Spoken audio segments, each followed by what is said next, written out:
ह्या जमीन महारत्नाची जमीन आहे आणि हा सध्या शासन जमाच आहे आणि शासनाच्या ताब्यामध्ये सुद्धा आहे. हा रिग्रांट करायला काही वर्षाआधी माननीय रेव्हेन्यू मिनिस्टरकडे काही लोकांनी अर्ज केला होता. त्याचा अर्ज फेटाळलाही होता आणि अजूनही हा जमीन आमच्याच ताब्यात आहे, शासन ताब्यातच आहे आणि पड जमीन आहे.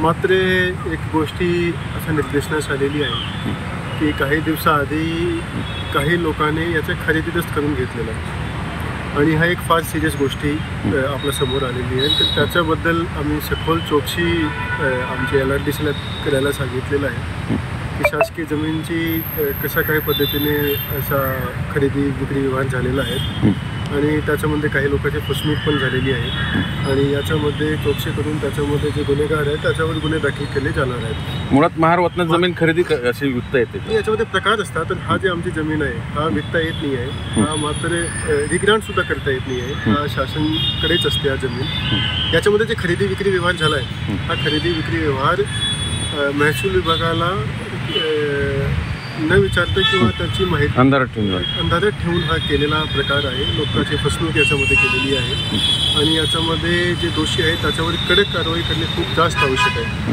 याच्यामध्ये जे दोषी अधिकारी आहेत ज्यांनी या पद्धतीच्या तपासणी न करता खरेदी जस्ट करून घेतला त्याच्यावर सुद्धा कडक कारवाई करणे आवश्यक आहे. तर त्याच्या अनुषंगाने आम्ही ऑलरेडी एक समिती गठीत केलेली आहे. त्या समितीच्या रिपोर्टच्या अनुषंगाने कारवाई पण केली जाईल आणि पण एक गोष्टी आहे की त्याच्यामध्ये सातबारा कुठलाही बदललेला नाही कारण ते बदलता येत नाही. आम्ही जेव्हा ते हे झाली आमच्या निर्देशनास आला तेव्हा आम्ही चेक केला तर त्याच्यामध्ये सातबारामध्ये कुठल्याही प्रकारचा काही फेरबदल झालेला नाही, मात्र खरेदीतच झालेला आहे.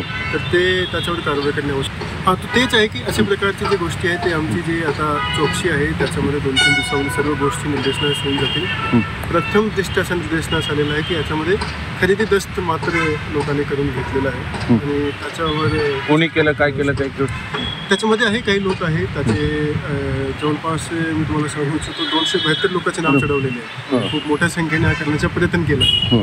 आम्ही आमच्या रुटीनने जेव्हा तपासत असतो तर त्याच्यामध्ये या गोष्टी निर्देशनास आली आणि याच्या अनुषंगाने आम्ही तातडीने याच्याबद्दल योग्याचे पाऊल उचललेलं आहे आणि खूप मोठ्या प्रमाणावर याच्यामध्ये जे लोकांचा समावेश आहे त्याच्या सर्वांच्यावर कारवाई होतील, गुन्हे दाखल होतील. सगळ्या कोणावर म्हणजे ज्यांनी विकली ज्यांनी हां जे कोणी त्याच्यामध्ये